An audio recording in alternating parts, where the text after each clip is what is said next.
పెట్టడం ద్వారా ఈ తెలంగాణలో పోరాట స్ఫూర్తికి గౌరవం ఉంటుంది అని చెప్పి తెలుగు యూనివర్సిటీకి వీరనారి చాకలి ఐలమ్మ పేరు మా ప్రభుత్వం పెట్టింది. ఇదే కాదు, Indian institute of handloom technology ఒక నూతన సంస్థను కేంద్ర ప్రభుత్వం నుంచి సాధించుకొని దానికి కొండా లక్ష్మణ్ బాపూజీ గారి పేరు పెట్టి ఆనాడు మొదటి తెలంగాణ ఉద్యమంలో తెలంగాణ కోసం పదవి త్యాగం చేసి స్ఫూర్తిగా నిలబడ్డ కొండా లక్ష్మణ్ బాపూజీ గారు Indian institute of handloom technology ఒక నూతన సంస్థను కేంద్ర ప్రభుత్వం నుంచి సాధించుకొని దానికి కొండా లక్ష్మణ్ బాపూజీ గారి పేరు పెట్టి ఆనాడు మొదటి తెలంగాణ ఉద్యమంలో తెలంగాణ కోసం పదవి త్యాగం చేసి స్ఫూర్తిగా నిలబడ్డ కొండా లక్ష్మణ్ బాపూజీ గారి పేరును ఇండియన్ ఇన్స్టిట్యూట్ ఆఫ్ హ్యాండ్లూమ్ టెక్నాలజీకి ఈరోజు మనం పెట్టుకోవడం జరిగింది. వీళ్ళందరి పేర్లు పెట్టుకోవడమే కాదు, ట్యాంక్ బండ్ మీద సర్దార్ సర్వాయి పాపన్న గౌడ్ యొక్క విగ్రహాన్ని ఈరోజు ప్రారంభించుకున్నాము అనంటే ఆనాడు సామాజిక చైతన్యం తీసుకొచ్చి బహుజనుల యొక్క ప్రభుత్వాన్ని పాలనను అందించి గోల్కొండ కోట మీద నుంచి పరిపాలన సాగించిన సర్దార్ సర్వాయి పాపన్న గౌడ్ విగ్రహాన్ని అక్కడ సెక్రటేరియట్ ముందలో మనము మొన్ననే నిర్ణయం తీసుకున్నాం. ఎందుకంటే తెలంగాణ ప్రాంతంలో వీళ్ళందరూ స్ఫూర్తి కావాలి, వీరి స్ఫూర్తి శాశ్వతంగా ఉండాలి. ఈనాడు సిద్ధాంతాలను మర్చిపోయి కేవలం అధికారం కోసమే, అధికారం ఉంటేనే రాజకీయం, 5 సంవత్సరాలు కూడా ప్రతిపక్షంలో ఉండలేమని ఆలోచన చేస్తున్న సందర్భంలో కమ్యూనిస్టులు అంటేనే ప్రతిపక్షం. ఎవరు అధికారంలో ఉంటే వాళ్ళు ప్రజలకు వ్యతిరేకంగా పనిచేస్తే వాళ్ళు దించడమే లక్ష్యంగా పెట్టుకొని పనిచేసిన కమ్యూనిస్టు సోదరులు శాశ్వతంగా ప్రజలలో ప్రతిపక్షంలో ఉండడానికి వాళ్ళు ఎన్నోసార్లు ఇష్టపడ్డారు. అధికారంలో ఉంటే పరిమితమైన పనులే చేయొచ్చు, కానీ ప్రతిపక్షంలో ఉంటే ప్రజలు కోరుకున్న ప్రతి పని కోసం కొట్లాడొచ్చు. చాలా వరకు దిగిపోయిన ప్రభుత్వాలు నేను అన్నిటిని గమనించిన, రాష్ట్ర స్థాయిలో జాతీయ స్థాయిలో ఏ ప్రభుత్వం దిగిపోయినా దిగిపోవడానికి కారణం కమ్యూనిస్టు సోదరులే అని నేను బలంగా విశ్వసిస్తున్నా. మొన్న దిగిపోయిన ప్రభుత్వంలో కూడా అధికారంలో రావడానికి కమ్యూనిస్టులు పెద్దగా సహకరించదు, కానీ ఉన్నోళ్ళని దించడానికి మాత్రం పూర్తిగా సహకరిస్తారు. మొన్న జరిగిన అధికార బదలాయింపులో కూడా ఉన్నాయని దించడంలో మా కమ్యూనిస్టు సోదరులు సంపూర్ణంగా సహకరించారు. అందుకే వాళ్ళని సహజ మిత్రులుగా ఆలోచన చేసి ఎమ్మెల్యేగా చట్టసభలలో సమస్యల్ని లేవనెత్తాలని, శాసనమండలిలో సమస్యలని ప్రజల తరఫున ప్రస్తావించాలని, అదేవిధంగా జర్నలిస్టు సమస్యల్ని పరిష్కరించడంలో పెద్దలు శ్రీనివాసరెడ్డి గారిని బాధ్యత ఇచ్చే జర్నలిస్టు మిత్రుల యొక్క సమస్యలు పరిష్కరించడానికి బాధ్యత ఇచ్చినాం. చాలామంది జర్నలిస్టు మిత్రులు నాకున్నారు, చాలామంది వచ్చి ఆ ప్రస్తావన తీసుకొచ్చారు. నేను చెప్పిన మీకు ఇస్తే మీకు నాకే ఉపయోగపడతారే మీరు. శ్రీనివాసరెడ్డి ప్రజల పక్షాన మాట్లాడే వాళ్ళు తగ్గిపోయినరు, పాలక పక్షంలోనే ఉండి పరిపాలన చేస్తామనే వాళ్ళు పెరిగిపోయినరు. దీనికి కారణం కమ్యూనిస్టు సిద్ధాంతం ఇంకా పెరగాలి, ఆలోచన విధానం పరిధి విస్తరించుకోవాలి. కమ్యూనిజం అంటే లైబ్రరీలో చదువుకునే పుస్తకం కాదు, పేద ప్రజల గుండెల్లో సమస్యల పట్ల కొట్లాడే వాళ్ళ పట్ల విశ్వాసం.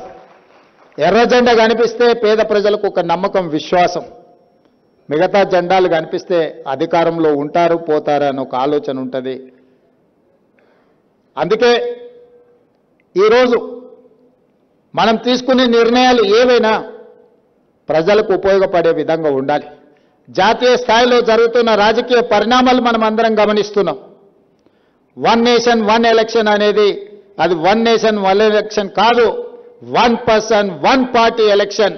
ఇట్లాంటి సమయంలో సురవరం సుధాకర్ రెడ్డి గారు లాంటి నాయకులు జాతీయ స్థాయిలో ఉండింటే ఇంకా పక్కడ్బందీగా ఇండియా కూటమి రాజకీయాలు బలపడేవి.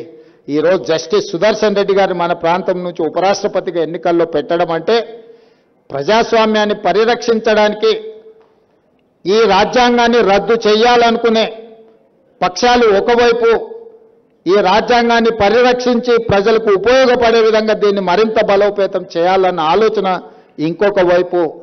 ఇలాంటి సందర్భంలో సురవరం సుధాకర్ రెడ్డి గారు లాంటి వ్యక్తులు అవసరం.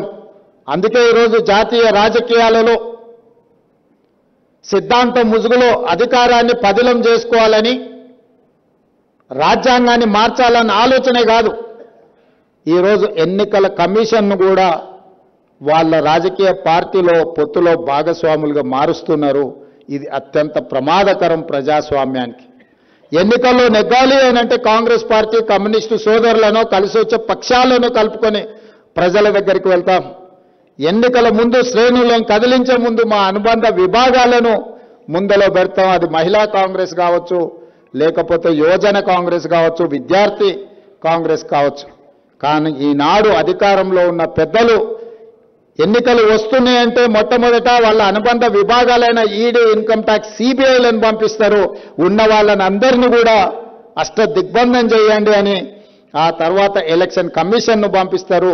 వాళ్ళకు వ్యతిరేకంగా వేసే ఓట్లను తొలగించమని. ఇది అత్యంత ప్రమాదకరమైన పరిస్థితి దేశ రాజకీయాలు ఈరోజు కొనసాగుతున్నాయి. అందుకే రాహుల్ గాంధీ గారు బీహార్లో ఓట్ చోర్ గద్దీ చోడ్ అని ఈరోజు ఒక స్లోగన్ తీసుకొని బీహార్లో వారు పాదయాత్ర ప్రజల దగ్గరికి వెళ్ళారు. ఇది ఎన్నికల్లో నెగ్గడం కోసం తాత్కాలికంగా రాజకీయ ప్రయోజనం పొందడం కాదు. ఈ దేశంలో మహారాష్ట్రలో జరిగిన పార్లమెంట్ ఎన్నికలకు, ఆ తర్వాత 4 నెలల తర్వాత జరిగిన శాసనసభ ఎన్నికల్లో 1 కోటి కొత్త ఓట్లు నమోదైనవి. ప్రజాస్వామ్య ప్రేమికులారా ఆలోచన చేయండి. 4 నెలల్లో ఒక్క రాష్ట్రంలో 1 కోటి మంది పుట్టగలరా? పుట్టినోళ్ళకు 1 కోటి ఓట్లు కొత్తగా రాగలవా?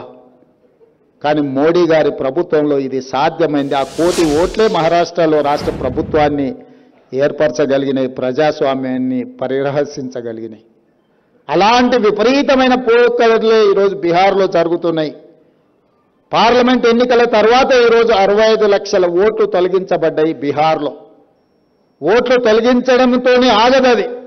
రేషన్ కార్డులు తొలగించడం జరగవచ్చు, లేదా వాళ్ళకు అందే సంక్షేమ పథకాలు తొలగిపోవచ్చు, లేదా వాళ్ళ ఆస్తులను కూడా కొల్లగొట్టవచ్చు. ఇలాంటి విపత్కరమైన పరిస్థితుల్లో విపక్షాలన్నీ ఏకం కావాలి, ఏకతాటిపై నడవాలి. ఈరోజు జాతీయ రాజకీయాలలో కాంగ్రెస్ కమ్యూనిస్టులే కాదు, ప్రజాస్వామ్యాన్ని పరిరక్షించాలనుకున్న ప్రతి వాళ్ళు కదలాలి. మాకేం నష్టం లేదు, మాకేం కష్టం రాదు అని మౌనంగా ఉంటే ఈ ప్రజాస్వామ్యానికి ప్రమాదం ఏర్పడే పరిస్థితులు ఈ దేశంలో ఉన్నాయి. ఈ విపరీతమైన పోకడలు మన దేశానికి మంచిది కాదు. 75 సంవత్సరాలు పూర్తి చేసుకున్న ఈ ప్రజాస్వామిక దేశంలో ప్రజల యొక్క ప్రాథమిక హక్కు అయిన ఓటునే తొలగించే ప్రమాదకరమైన పరిస్థితులు వస్తున్నాయంటే మనందరం కూడా ఆలోచన చెయ్యాలి, చర్చించాలి. మనం ఎవరము మాట్లాడడం లేదు, మనం ఎవరము చైతన్యపరిచే ఆలోచన చేయడం లేదు. చేసినా పూర్తి స్థాయిలో మనం దాని పట్ల కార్యాచరణ సిద్ధం చేసుకోవడం లేదు.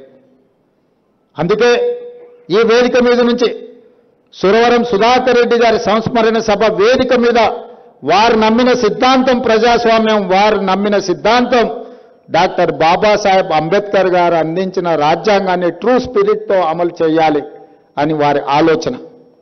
మరి వారికి మనం అర్పించే ఘనమైన నివాళి వారు పాటించిన సిద్ధాంతాన్ని ఈరోజు మనం కొనసాగించాలి. వారి జ్ఞాపకార్థంగా ప్రభుత్వం చేయవలసిన ప్రతి పని చేపడుతుంది. మంత్రివర్గంలో చర్చించి పాలమూరు బిడ్డగా నేను తప్పకుండా నిర్ణయం తీసుకుంటా. కానీ జాతీయ స్థాయిలో జరగబోయే రాజకీయ పరిణామాలు, విపరీతమైన పోకడలను నిలువరించడానికి మనందరం కలిసికట్టుగా పనిచేయాలి. ఆ పోరాటంలో రాహుల్ గాంధీ గారు ఏదైతే నిర్ణయం తీసుకొని ముందుకు వెళ్తుండ్రో మీరందరూ కూడా అండగా నిలబడాలని ఈ వేదిక మీద నుంచి విజ్ఞప్తి చేస్తూ మీ అందరి దగ్గర సెలవు తీసుకుంటున్న కామ్రేడ్ మిత్రులారా.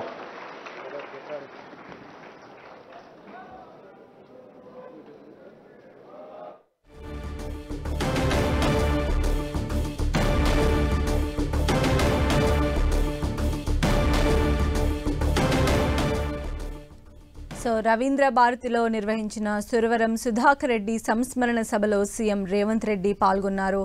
ఆయన ఈ సందర్భంగా కమ్యూనిస్టులను అలానే సురవరం సుధాకర్ రెడ్డిని వారికి సంబంధించి ఆయన మాట్లాడడం కూడా జరిగింది. కమ్యూనిజం చాలా విలువలతో కూడినది, అది కేవలం లైబ్రరీలో ఉండాల్సిన పాఠ్యాంశం మాత్రమే కాదు, రాజ్యాంగం మార్చే కుట్ర కూడా జరుగుతోంది అని చెప్పి కూడా ఆయన వ్యాఖ్యానించారు. ఎన్నికల ముందు ఈడీ సిబిఐలను వాడుతున్నారని కూడా ఇండైరెక్ట్గా కేంద్ర ప్రభుత్వాన్ని ఉద్దేశించి ఆయన మాట్లాడడం కూడా జరిగింది.